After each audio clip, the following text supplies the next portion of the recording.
हर हर महादेव। मैं इस वीडियो को बना रहा हूँ उन लोगों के लिए, कईयों का प्रश्न है कि हवन कैसे करें। देखिए, हवन करने के तो बहुत सारे विधान हैं, पुस्तकें बाज़ार में आती हैं, लेकिन जब करना है तो पूरा ही करना है। नहीं तो सुविधा और सरलता से आप लोग क्या कर सकते हैं उसके लिए मैं बता देता हूँ। समझदार लोग, उनके लिए इशारा काफ़ी है। अपना आसन होना चाहिए पूजन का, सामने एक यज्ञ जिसमें करना है वो वाला पात्र होना चाहिए, मिट्टी का हो, लोहे का, उसके ऊपर मिट्टी बिछा लें। संविदा कोई भी हो चलेगी, आम की हो तो बढ़िया, बिल्व की लकड़ी हो तो और बढ़िया। हवन सामग्री में आप कुछ भी हवन बना लीजिए। खाद्य पदार्थों में जो तिल, चावल, घी, शहद, मेवे, कुछ भी बढ़िया, शहद, गुड़, सब कुछ। गन्ने के रस से भी हो सकता है। भगवती पीताम्बरा का है तो पीली हल्दी बीच में मिलानी, पीली सरसों। तो जो भी आपको लगता है सुविधा से आप कर सकते हैं। लेकिन आसन शुद्धि किया जाता है, आचमनी ली जाती है 3 बार, केशवाय नमः, नारायणाय नमः, माधवाय नमः। वैसे तांत्रोक्त इसमें बीज मंत्र भी इस्तेमाल होते हैं, परंतु साधारण रूप में तो यही है। आसन का शुद्धि कर लिया, अपने आचमनी ले ली और दीपक जला लिया। दीपक जलाने के बाद अपने तिलक तुलक सब कुछ लगा लेना है, ठीक है। और दीपक का पूजन कर लिया। दीपक का पूजन करने के बाद गुरु का ध्यान किया, गुरु से आज्ञा ली जाती है, फिर गणपति का ध्यान किया, फिर वो जो यज्ञ वेदी है उस पे यज्ञ भगवान का, यज्ञ पुरुषाय नमः, क्योंकि छोटा सा शब्द बोल के बस, फिर उसमें सर्वदेवताभ्यो नमः ये बोलकर सभी देवताओं की जय हो। ब्रह्मा विष्णु महेश्वराभ्याम नमः, तीन तीन मेखलाएं होती है, वैसे साधारण रूप में आप इसमें 3 बार बोल दिया। श्री विष्णुवे नमः, श्री शिवाय नमः, श्री ब्रह्मणे नमः। जो भी ब्रह्मा विष्णु महेश का 3 प्रकार से बोला जाता है, ठीक है। पहले ब्रह्मा का, फिर विष्णु का, फिर महेश का। श्री ब्रह्मणे नमः, श्री विष्णुवे नमः, श्री महेश्वराय नमः या श्री रुद्राय नमः, ठीक है।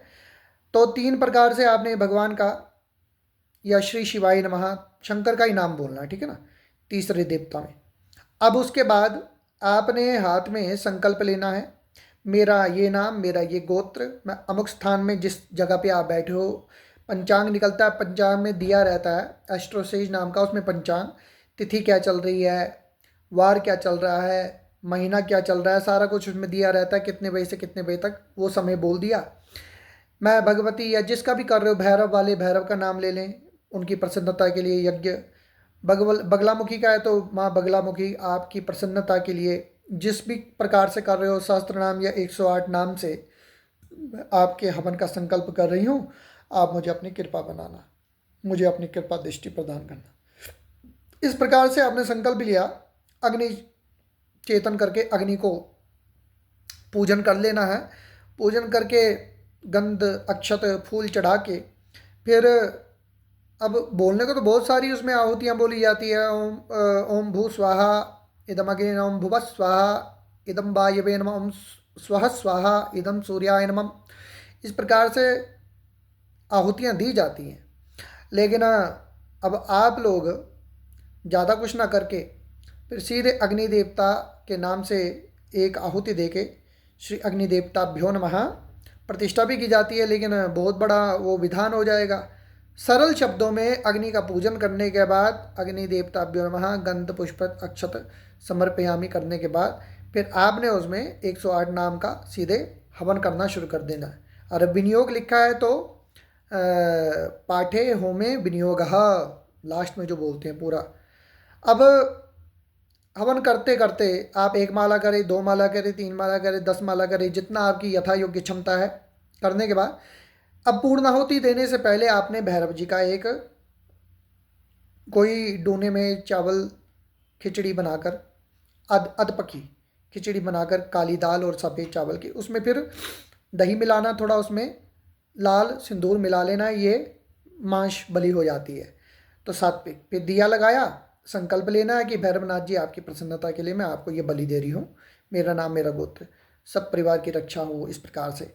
और उसको करने के बाद, दिया लगाने के बाद आपने क्या करना है, भैरवनाथ जी का एक कोई स्तोत्र पढ़ लो, देव राज्य सिद्धिमान, फिर काल भैरवाष्टक मतलब पाठ करने के बाद उसको आप दक्षिण दिशा की ओर रखकर आ जाएं, घर के दक्षिण दिशा में रख लें, और फिर हाथ पैर धो के कुल्ला करके आएँ अपने आसन पे।